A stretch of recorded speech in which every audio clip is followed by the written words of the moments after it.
Bueno, entonces vamos a continuar con nuestro seminario de hermenéutica y solo para recordar muy rapidito que para leer la Biblia y poder entenderla bien necesitamos leerla en orden cronológico, ¿verdad? Habíamos dicho que Génesis es el primer libro que tenemos que leer y alrededor de esa época se lleva a cabo la historia de Job, así que podrían leer después de Génesis, pueden leer Job.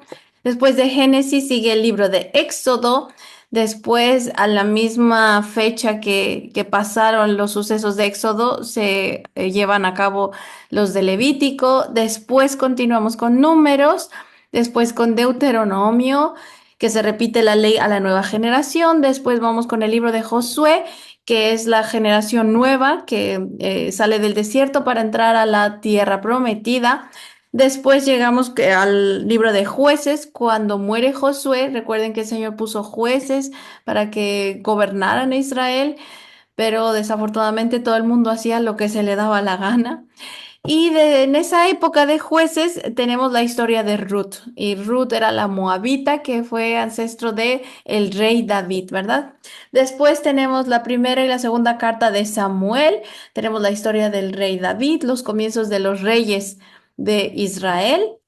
Y cuando lean los reyes, perdón, cuando lean la primera y la segunda de Samuel, pueden leer los salmos porque la mayoría fueron escritos por el rey David, entonces fueron alrededor de esa época. Lo que vamos a hablar hoy es de la primera y de la segunda carta de los reyes, ¿ok? No va a ser mucho, pero es súper, súper importante, ¿ok? Ahí se habla del rey Salomón y Salomón escribió también el libro de Proverbios, Eclesiastés y Cantar de los Cantares. Entonces, cuando ustedes lean acerca de Salomón, pueden leer estos tres libros, ¿ok? Bueno, la primera y la segunda carta de Reyes, el autor fue posiblemente Esdra, Ezequiel y o Jeremías, los profetas, ¿ok? El nombre se refiere a las dinastías de los reyes de Israel y la idea clave es un recuento de la historia de los reyes de esta nación y las lecciones que se pueden aprender de estos relatos. Son narradas antes y durante la época de los exiliados tanto a Babilonia como a Asiria y vamos a hablar un poquito acerca de eso. Lo que contienen estas cartas son la reacción de los reyes hacia la responsabilidad del convenio con respecto a las leyes del Señor, es decir, cómo se comportaban estos reyes y cómo hacían que la nación se comportara conforme al convenio del Señor o de acuerdo al convenio del Señor. Y los temas principales, cómo el Señor usa a sus siervos, los profetas, para proclamar su palabra. En esta época es cuando el Señor empezó a levantar profetas, especialmente a los reyes duros de corazón, que les llama la Biblia, los necios, los que no querían obedecer. Y por medio de los profetas podemos conocer el porvenir, el futuro de la nación de Israel, de acuerdo a la fidelidad o ya sea a la rebeldía de sus reyes. Aquí los dirigentes son los más importantes porque ellos van a llevar al pueblo o al bien o al mal. Y la separación del reino de Israel en dos. Y tenemos que el Señor manda al reino de Israel y al reino de Judá a dos exilios, ¿ok? Vamos a ver. El contenido en general de la primera carta de Reyes son los inicios de Salomón. Recordamos que él es el hijo del rey David. Las edificaciones de Salomón, tanto las buenas como las malas, porque él construyó el templo para el Señor, el primer templo lo construyó Salomón, pero también edificó otros altares a otros dioses. Encontramos ahí la fama y la caída del rey Salomón y la división del reino de Israel. Después vemos la sucesión de reyes, cómo empiezan a surgir otros reyes. En este libro empieza el relato del profeta Elías y el relato del rey Acab, que fue un rey apóstata, uno de los peores que tuvo Israel. El contenido de la segunda carta de Reyes, tenemos a los profetas Elías y Eliseo, a los reyes de Israel, Jehú, Joás, Jeroboam II, el cautiverio de Israel, que lo manda el Señor a Siria, es el reino del norte, y los reyes de Judá, Ezequías, Manasés y Josías.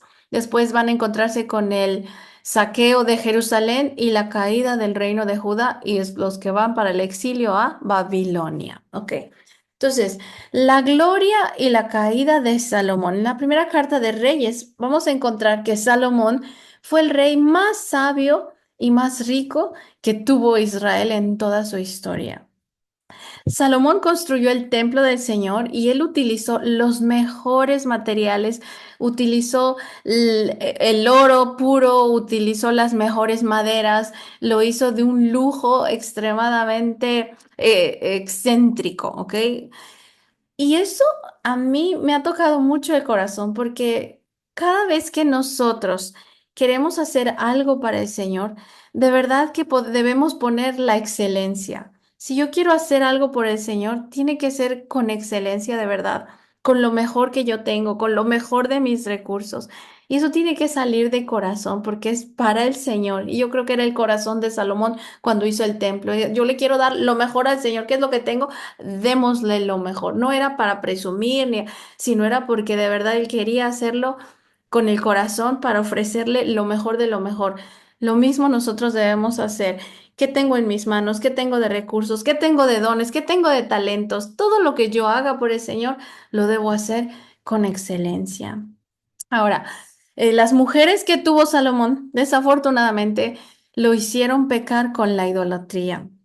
Eh, y el Señor, por esa razón, es que divide el reino de Israel. Israel era un pueblo, era una nación completa, pero se divide el reino en dos partes, el reino del norte y el reino del sur. Al reino del norte, la Biblia lo llama el reino de Israel o la casa de Israel. Y al reino del sur, la Biblia lo llama el reino de Judá. En el reino de Judá quedaron la tribu de Judá, como su nombre lo dice, la tribu de Benjamín y unos cuantos levitas. Y en el reino de Israel quedaron las 10 tribus restantes con levitas también. Y se divide el reino. Entonces el Señor se enoja y divide el reino de Salomón y le da el reino a Jeroboam. ¿Ok? Aquí tenemos una genealogía, nada más para entender qué pasó y cómo se dividió el reino, porque entonces cada reino tenía sus propios reyes. ¿Ok? En primer lugar, el primer rey que tuvo Israel fue Saúl, ¿ok? Saúl tuvo un hijo que era Isboset, pero Isboset no tuvo el trono porque Saúl se portó mal y entonces el Señor le dio el trono a David. Y David tuvo a Salomón, tenía otros dos hijos, Salomón. Y entonces Salomón tuvo a Roboam y después a Maca y así se va toda la genealogía de los hijos de Salomón y cómo llegan a ser reyes del reino de Judá, ¿ok? Y el reino del norte, los reyes de Israel, fueron Jeroboam, Nadab, Basa y así continúa la secuencia de reyes. Jeroboam era un funcionario del rey Salomón, que en realidad traicionó a Salomón, pero digamos que Salomón como que se lo merecía porque estaba cometiendo idolatría y el Señor le dijo a Jeroboam que él lo iba a hacer rey, que él iba a establecer su reino. Y así es como comienza los reyes del norte, ¿ok? Y estos son los reyes del sur, los reyes de Judá, ¿ok? Dice en la primera carta de Reyes 11:37-39, es lo que le dice el Señor a Jeroboam. En lo que a ti atañe, yo te haré rey de Israel y extenderás tu reino a tu gusto. Si haces todo lo que te ordeno y sigues mis caminos, haciendo lo que me agrada y cumpliendo mis decretos y mandamientos, como lo hizo David mi siervo, estaré contigo. Estableceré para ti una dinastía tan firme como la que establecí para David y te daré Israel. Así que haré sufrir a la descendencia de David, aunque no para siempre, ¿ok? Y esto es porque se portó mal Salomón, como acababa yo de mencionar. Y cuando leemos estas cartas a los reyes, ustedes se van a dar cuenta que hay un patrón de comportamiento de estos reyes de Israel. Tenemos algunos reyes que hicieron lo que agrada al Señor, pero, había un pero, ¿ok? Dice así en la Segunda Reyes 15:3-4. Azarías hizo lo que agrada al Señor, pues en todo siguió el buen ejemplo de su padre Amasías, pero no se quitaron los altares paganos, sino que el pueblo siguió ofreciendo sacrificios y quemando incienso en ellos. Y esto me hace pensar que hay veces que nosotros de verdad hacemos lo que agrada al Señor, queremos hacer lo que el Señor quiere, queremos seguir sus mandamientos, pero cuando no quitamos de nuestra vida absolutamente todo lo que deberíamos quitar, quizá estemos provocando piedras de tropiezo para las personas que están a nuestro alrededor y no comprenden que nosotros de verdad estamos siguiendo al Señor y estamos honrándolo. Entonces, este fue uno de los errores que tenían estos reyes. Hicieron lo que agrada al Señor, pero no quitaron por completo todo lo que debían quitar de la vida de ellos y de la vida del reino, porque ellos eran los que tenían la autoridad, obviamente. Y había otros reyes que la mayoría en realidad hicieron lo que ofende al Señor. La segunda de Reyes 17, 1, 2 dice, en el año duodécimo del reinado de Acaz, rey de Judá, Oseas, hijo de Ela, ascendió al trono de Israel y reinó en Samaria 9 años. Hizo lo que ofende al Señor, aunque no tanto como los reyes de Israel que lo habían precedido. Entonces, este era como que el patrón de comportamiento. Hubieron poquititos reyes que realmente hicieron todo conforme a lo que Dios quería. Pero este era el patrón. O eran malos y ofendían en todo al Señor, o hacían lo que agradaba, pero tenían algo, ¿ok? En la segunda carta de Reyes 18:3-8 vemos que muy poquitos fueron ejemplares. Fíjense aquí algo muy interesante. Aquí habla del rey Ezequías. Él hizo lo recto ante los ojos del Señor, conforme a todo lo que su padre David había hecho. Quitó los lugares altos, derribó los pilares sagrados y cortó la acera. También hizo pedazos la serpiente de bronce que Moisés había hecho, porque hasta aquellos días los hijos de Israel le quemaban incienso y la llamaban Neustán. Confió en el Señor, Dios de Israel, y después de él no hubo ninguno como él entre todos los reyes de Judá, ni entre los que fueron antes de él, porque se apegó al Señor, no se apartó de él, sino que guardó los mandamientos que el Señor había ordenado a Moisés, y el Señor estaba con él. A donde quiera que iba, prosperaba. Se rebeló contra el rey de Asiria y no le sirvió. Derrotó a los filisteos hasta Gaza y su territorio, desde las torres de Atalaya hasta las ciudades fortificadas. Aquí tenemos la historia de este rey Ezequías que obedeció al Señor absolutamente el todo. No nada más él lo obedeció, le agradó, sino que él realmente quitó todo lo que era una piedra de tropiezo, todo lo que era un obstáculo para Israel, para que pecara. Fíjense lo que Ezequías hizo. Dice aquí que también hizo pedazos la serpiente de bronce que Moisés había hecho. ¿Quién había ordenado a Moisés que la serpiente, que hiciera una serpiente de bronce? Pues el Señor mismo, ¿verdad? Podría parecernos que bueno, pero pues si es algo que Dios mismo mandó a hacer, ¿por qué no la tenemos ahí? Pero Ezequías se dio cuenta que si el Señor da un mandamiento, se tiene que cumplir al pie de la letra. Y si el Señor no les había dicho, miren a la serpiente, ténganla ahí como un recordatorio mío o algo, Ezequías lo que hizo fue destruirla por completo, a pesar de que podría parecer que es algo de Dios.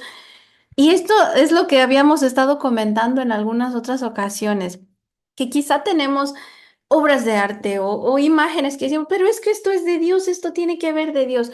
Pues sí, pero si Dios nos ha dado una orden de deshacernos de cosas, pues entonces tenemos que hacerlo porque cualquiera que llegue a nuestra casa y vea eso ahí, va a tener la impresión de que nosotros adoramos.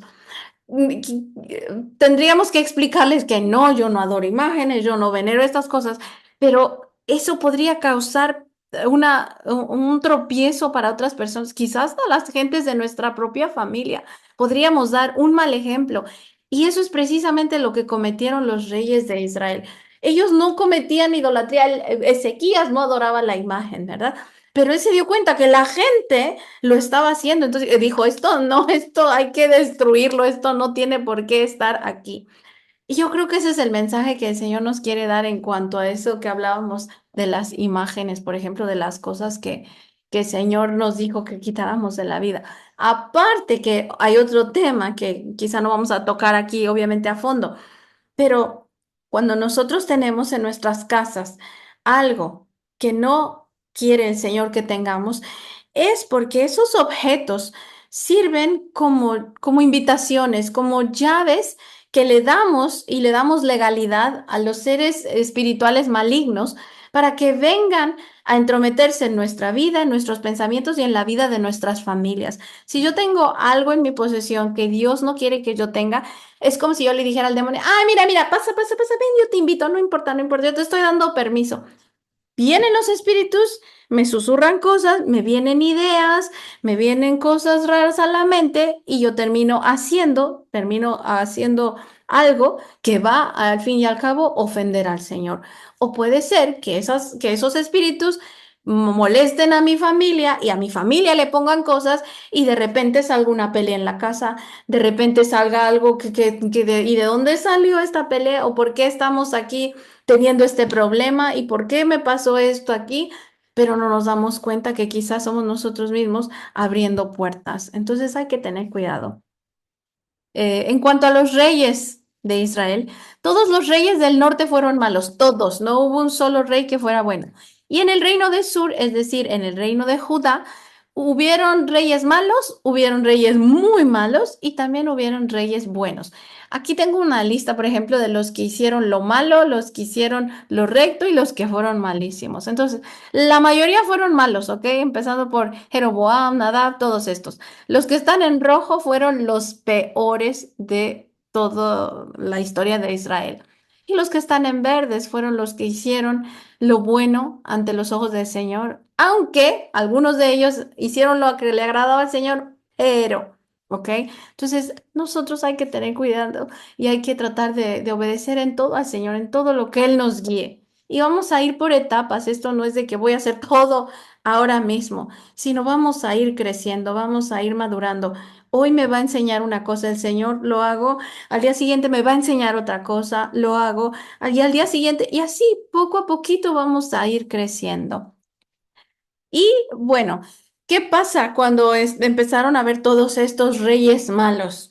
Pues que el Señor, antes del exilio, comenzó a mandar profetas, comenzó a mandar advertencias y les decía, si no se portan bien, los voy a exiliar, si no se portan bien, los voy a mandar al exilio, si no se portan bien, otras naciones van a venir a destruirlos. Y les daba advertencia tras advertencia tras advertencia. El Señor envió 12 profetas a advertirles al pueblo de Israel. Y esos son los profetas que tenemos en la Biblia. Isaías, Jeremías, que Jeremías escribió Lamentaciones, Oseas, Joel, Amós, Abdías, Jonás, Miqueas, Nahum, Habacuc y Sofonías. ¿Ok? Entonces, cuando ustedes lean las cartas a los reyes, tengan en cuenta que cada rey le fue mandado un profeta. Y yo después les voy a dar una lista que para mí fue súper útil, donde explica qué rey tenía qué profeta. Entonces, haz de cuenta, si yo leía Ezequías, yo veía cuál fue el profeta que le profetizó a Ezequías. Y entonces yo veía cuál profeta era, y entonces yo podía leer este libro y ya tenía una idea de lo que estaba pasando. Porque si nosotros nos ponemos a leer la Biblia y a leer los profetas sin tener idea de lo que está pasando, no vamos a entender. Pero cuando entendemos este contexto, es súper interesante y vamos a poder entender mucho más la historia de Israel y obviamente vamos a poder aplicar todos estos conceptos, todas estas doctrinas a nuestra vida directamente. Amén.